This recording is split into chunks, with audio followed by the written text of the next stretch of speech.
La Biblia en el Nuevo Testamento recoge las enseñanzas de Jesús de Nazaret. Y Jesús enseñó de varias maneras. En ocasiones enseñaba por medio de su ejemplo, en otras ocasiones enseñaba por medio de sus actos portentosos y también enseñaba por medio de sus palabras. Uno de los vehículos principales que Jesús utilizaba para comunicar sus enseñanzas eran las parábolas. Y podemos preguntarnos qué es una parábola.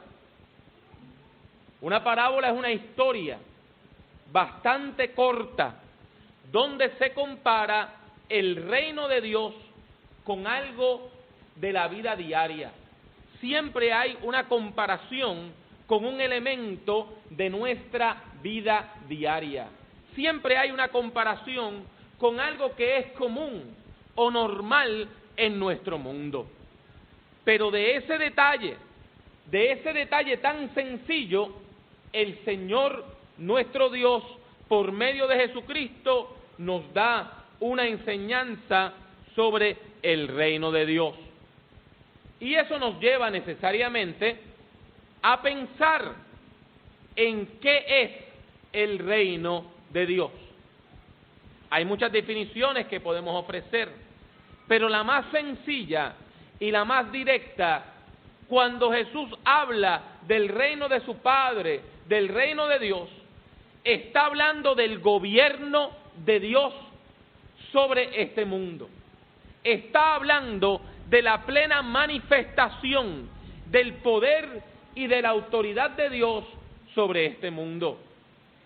Aquellas personas que vivimos por fe, entendemos que la vida tiene un propósito, tiene un sentido. Entendemos que las cosas no ocurren por azar, por suerte o por equivocación. Nosotros entendemos que la vida tiene un propósito. La vida no es una maldición tras otra. La vida no es un problema tras otro, sino que la vida está diseñada para que usted y yo alabemos al Señor. Y cuando usted y yo podemos vivir en comunión con Dios, cuando usted y yo le encontramos el propósito a la vida, entonces venimos a vivir bajo la autoridad de Dios, bajo el gobierno de Dios, bajo la dirección de Dios. Cuando Jesús predica usando parábolas, lo que está haciendo es dándonos enseñanzas que nos demuestran los valores que Dios usa para guiar sus acciones. Dios no actúa de manera caprichosa, sino que hay una serie de valores que dirigen las acciones de Dios. Y las parábolas nos enseñan eso. En esta hora acabamos de leer la parábola que se conoce como la parábola del hijo pródigo, aunque hay personas que la han llamado la parábola del padre amoroso. El cuadro es bastante sencillo.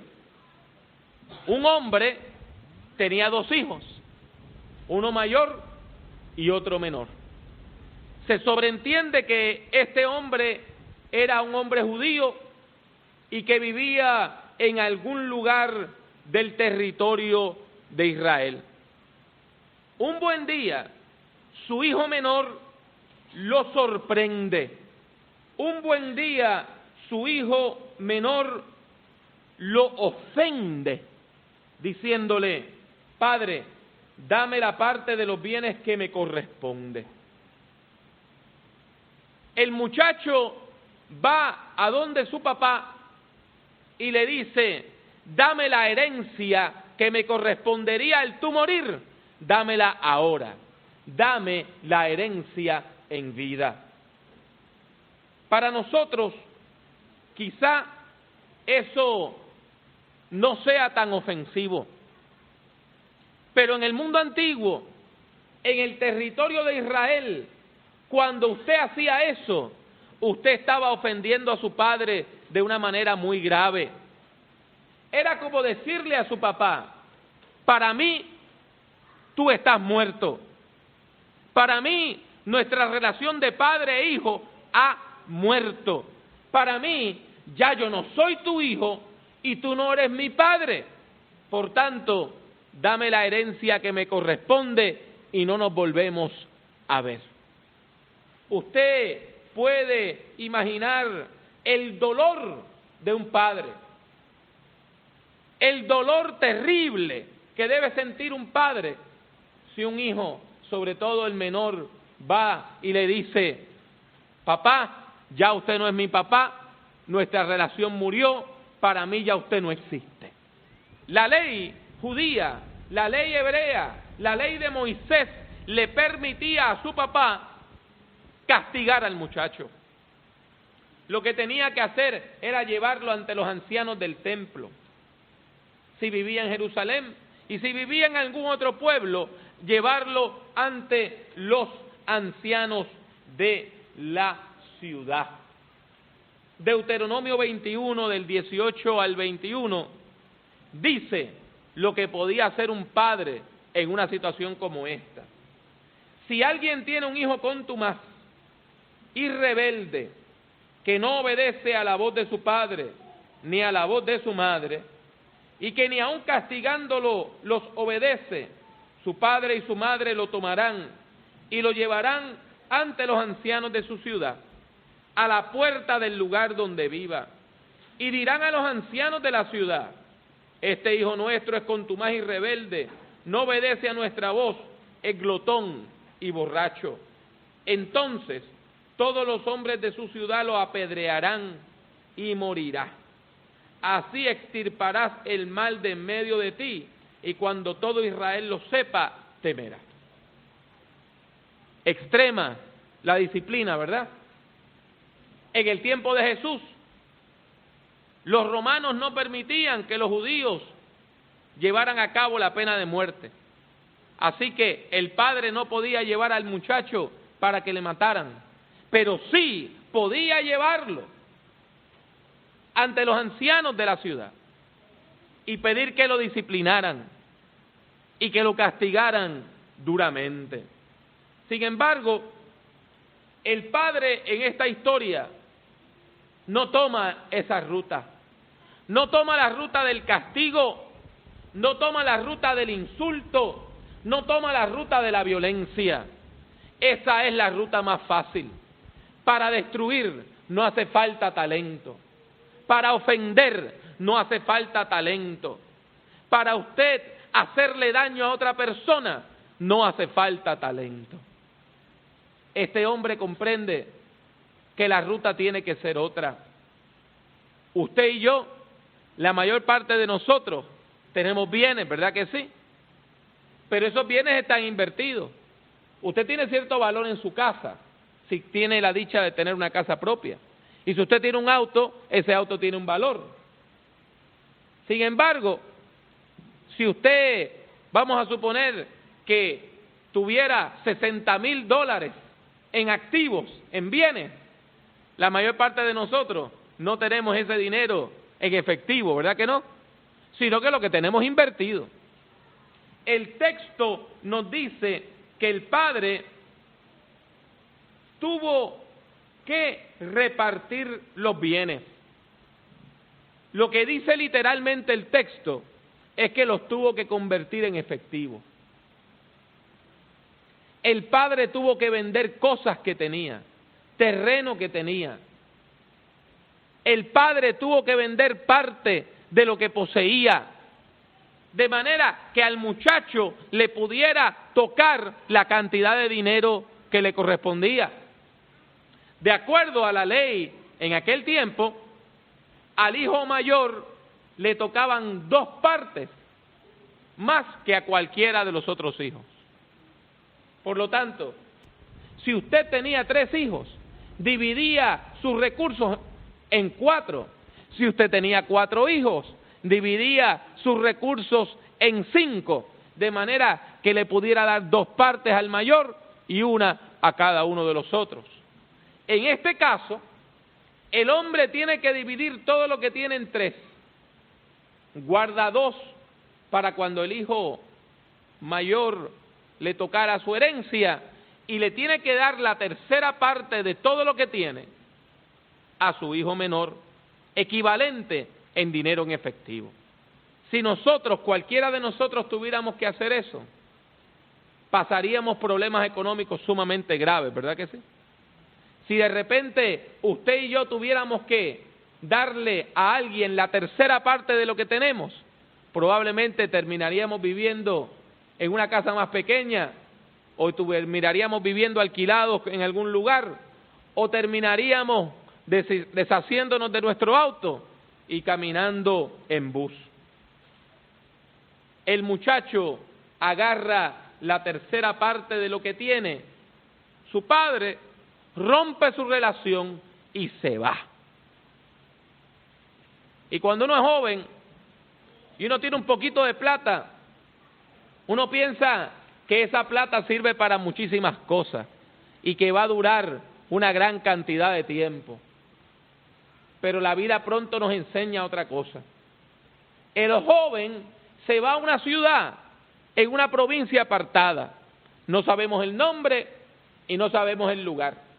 Pero usted y yo nos imaginamos que si usted tiene plata y usted es jovencito y usted quiere fiestar, no se va a ir a una ciudad de provincia y no se va a ir al campo, sino que usted se va a algún lugar de veraneo.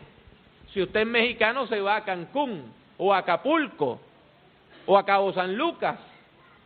Si usted es dominicano, se va a Puerto Plata o a Punta Cana. Si usted es puertorriqueño, se va o a Palmas del Mar o al Viejo San Juan. Si usted vive en los Estados Unidos, se va a Las Vegas, a Nueva York, a Miami o a Los Ángeles. Y podemos pensar que este muchacho se fue a una ciudad donde la pachanga era constante. Y cuando uno tiene plata, los amigos lo encuentran a uno excelente. La persona que tiene dinero de momento se vuelve atractiva para las mujeres, para los hombres y para los amigos. No hay una persona con plata que sea fea. Y no hay un hombre con plata que sea antipático.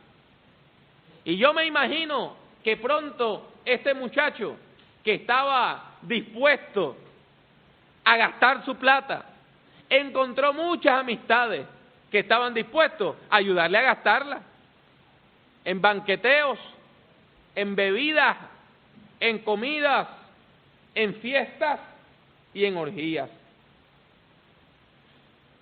Pero un día la plata se acabó. Y el muchacho, que no tenía muchísimas habilidades, que no había estudiado, que no tenía oficio, se encuentra que la situación económica está grave, que la calle estaba dura y no había nada que lo fuera a suavizar. Empieza a buscar trabajo y la situación económica no permite que consiga el empleo que él deseaba. Y termina trabajando probablemente para un hombre extranjero criando cerdos. ¿Y por qué yo digo para un hombre extranjero? Porque los judíos no comían ni comen hasta el sol de hoy carne de cerdo. Así que tenía que estar trabajando para un extranjero. Imagínese usted, para usted, un animal que es inmundo, un animal que desde que usted es un niño, un bebito, le han dicho este animal es inmundo, que usted trabaje criando esos animales. Yo una vez le pregunté a unos amigos colombianos que pensaran en un equivalente a ese tipo de trabajo. Y después de pensarlo unos minutos me dijeron, si el hijo pródigo hubiese sido colombiano, fuera cartonero. Y yo le dije, cartonero, ¿y qué es eso? Y me dice que acá en la ciudad de Bogotá, después que cae la noche y cierran los negocios, la gente más pobre de la ciudad se va a los basureros a buscar el cartón que ha sobrado, lo apilan y lo llevan a una compañía que le da unos cuantos centavos por el kilo de cartón. Y era un trabajo así el del muchacho, mal pago, arduo, duro, sucio e inmundo. Evidentemente el trabajo no le pagaba suficiente para comer, porque el muchacho veía que había cerca de donde él estaba unos árboles de algarrobas, y eso le daban a comer a los cerditos, y de eso el muchacho quería comer. Usted se puede imaginar, meses antes la buena vida, meses antes la buena mesa, meses antes el buen vino, meses después no hay dinero, no hay plata, y esa comida para los cerdos parece un manjar. El punto central de la historia está en el versículo 17. El texto nos dice que el muchacho volvió en sí. El muchacho despertó. Porque el pecado nos atonta, el pecado nos hace daño, el pecado nos destruye. Y este muchacho despierta y se da cuenta que él está viviendo peor que aún los empleados más pobres que tenía su papá. Y él decide volver a casa de su padre. El problema es que ya no podía volver como hijo. Legalmente ya él no era el hijo de su papá. Legalmente su papá ya nada más tenía un solo hijo, porque él había roto la relación con él. Él se había divorciado legalmente de su papá. Y el muchacho, camino a su casa, va ensayando un discursito que tenía para ablandar al viejo. Padre, he pecado contra el cielo, o sea, contra Dios y contra ti. Ya no soy digno de ser llamado tu hijo. Hazme como uno de tus obreros, de tus jornaleros, de tus empleados. Y el muchacho en el camino iba repitiendo su discursito, aunque yo me imagino que lo estaba haciendo de la boca para afuera. Que no era que verdaderamente estaba arrepentido, sino que estaba buscando un trabajo mejor y un poco de comida de mejor calidad. El muchacho llegaba a su casa con poca esperanza. Su papá no tenía por qué recibirlo. Su papá podía decirle: usted ya no vive aquí, ya yo no tengo un hijo, yo tuve un hijo y se murió. Lo que el muchacho no esperaba era que su padre estuviera pendiente de la puerta. ¿Quién sabe cuántas veces este hombre, durante los días que su hijo había estado ausente, se acercaba a la puerta, miraba por la ventana, salía y miraba al camino, esperando que un buen día su hijo apareciera? Y cuando el muchacho todavía está lejos de la casa de su papá lo ve. Y antes de que el muchacho pudiera entrar a la casa, su papá sale corriendo y lo recibe. Cuando el papá lo ve, llega donde él y lo abraza y lo besa. El muchachito empieza su discurso: papá, yo he pecado contra el cielo y contra ti, no soy digno de ser tu hijo. Pero al padre no le importaban los discursos. Hay un momento en la vida donde quién tiene la culpa o no, no importa. su hijo había vuelto y estaba vivo. No había muerto en la carretera, no había muerto en un asalto, su hijo no había muerto en una pelea, su hijo estaba de vuelta. Y si vino por amor o por interés, eso era secundario, porque el muchacho que estaba perdido para siempre, ahora había vuelto a la casa. Y le dice, olvídate del discurso, y llama a los empleados, y le dice, tráiganle vestido, un vestido que demuestre quién es él y que es mi hijo. Un vestido que esté a la altura de su dignidad. Y tráiganle un anillo. Si el muchacho había tenido uno, lo había empeñado en algún momento. Para que el anillo demuestre que tiene autoridad. Y tráiganle también calzado. Porque los esclavos caminaban descalzos, pero los hombres libres caminaban con zapatillas. Esto le quiere decir que si el padre dice, tráiganle ropa, es porque la ropa que traía no servía. Tráiganle anillo, es porque lo había empeñado. Tráiganle zapato, porque venía caminando descalzo. Y se interrumpen las labores del día. Se busca al mejor becerrito, al mejor ternero, y se hace una gran fiesta. Una fiesta. Y yo me imagino que los amantes del chisme empezaron a decir, qué viejo más alcahuete, qué hombre más débil de carácter. Si un hijo mío me hace eso a mí, no vuelve a pisar mi casa. Pero al hombre no le importó. Mi hijo muerto era y ha revivido, se había perdido y es hallado, y comenzaron a regocijarse. Mis hermanos y mis hermanas, así es el reino de Dios. Aunque usted trate de romper su relación con Dios, Dios no va a romper su relación con usted.